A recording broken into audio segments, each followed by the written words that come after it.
ഞെരുക്കം, ക്ലേശം, വൈഷമ്യം, ദുരിതം എന്നിത്യാദി അർത്ഥങ്ങളുള്ള ഡിസ്ട്രസ് എന്ന വാക്ക് ഇഷ്ടപ്പെടുന്നവർ ആരും തന്നെ കാണുകയില്ല. ഈ വാക്ക് ഇഷ്ടപ്പെടുന്നില്ല എന്ന് മാത്രമല്ല, ഈ വിധമായ സാഹചര്യങ്ങൾ ഒഴിവാക്കപ്പെടുവാൻ ആഗ്രഹിക്കുകയും പരിശ്രമിക്കുകയും ചെയ്യുന്നവരാണ് എല്ലാ മനുഷ്യരും.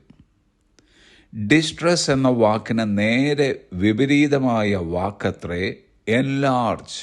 അതിനർത്ഥം വിശാലത, വർധനവ്, വിപുലീകരണം എന്നൊക്കെയാണ്. സമ്മിശ്രമായ ജീവിത സാഹചര്യങ്ങളിലൂടെയാണ് എല്ലാ മനുഷ്യരും കടന്നു പോകുന്നത്. അതിൽ ഞെരുക്കവും വിശാലതയും ഉണ്ടാകുന്നു. ഒരു ദൈവവൈതലിനെ സംബന്ധിച്ചിടത്തോളം ദൈവം അറിയാതെയും അനുവദിക്കാതെയും അവരുടെ ജീവിതത്തിൽ ഒന്നും സംഭവിക്കുന്നില്ല എന്നവർ വിശ്വസിക്കുന്നു.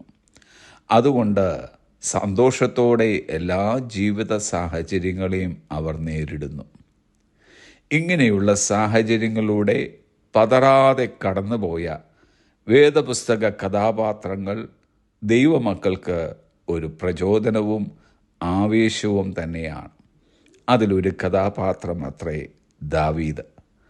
ദാവീദിൻ്റെ ജീവിതത്തോടുള്ള ബന്ധത്തിൽ താൻ ചെയ്തിട്ടുള്ള പ്രാർത്ഥനകൾ നമുക്ക് അനുകരിക്കുവാൻ പറ്റുന്നതായ മാതൃകാ പ്രാർത്ഥനകളാണ്. അതിലൊരു പ്രാർത്ഥനയിൽ ദാവീദ് ഇങ്ങനെ അപേക്ഷിക്കുന്നു.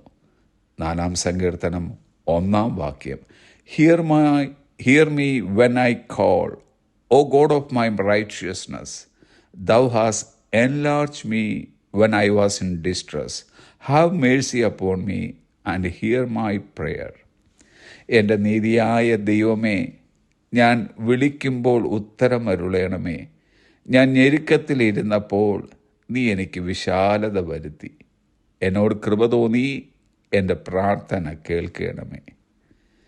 ഇന്നാരെങ്കിലും മാനസികമോ ശാരീരികമോ ഭൗതികമോ ആത്മീയമോ ആയ ഏതെങ്കിലും ഞെരുക്കാവസ്ഥയിൽ കൂടി കടന്നു പോകുന്നുവെങ്കിൽ ഞെരുക്കത്തിൽ നിന്നും വിശാലതയിലെത്തുവാൻ ഒരു പ്രാർത്ഥനാ ശബ്ദം മതിയാകും.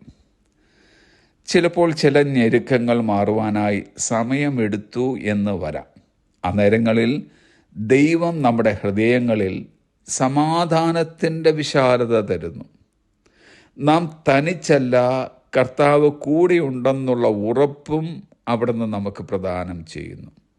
ആയതുപോലെ വിശ്വാസത്തിൻ്റെ വിശാലതയിൽ നാം കൂടുതൽ വളരുവാൻ അത് കാരണമാകുകയും ചെയ്യുന്നു.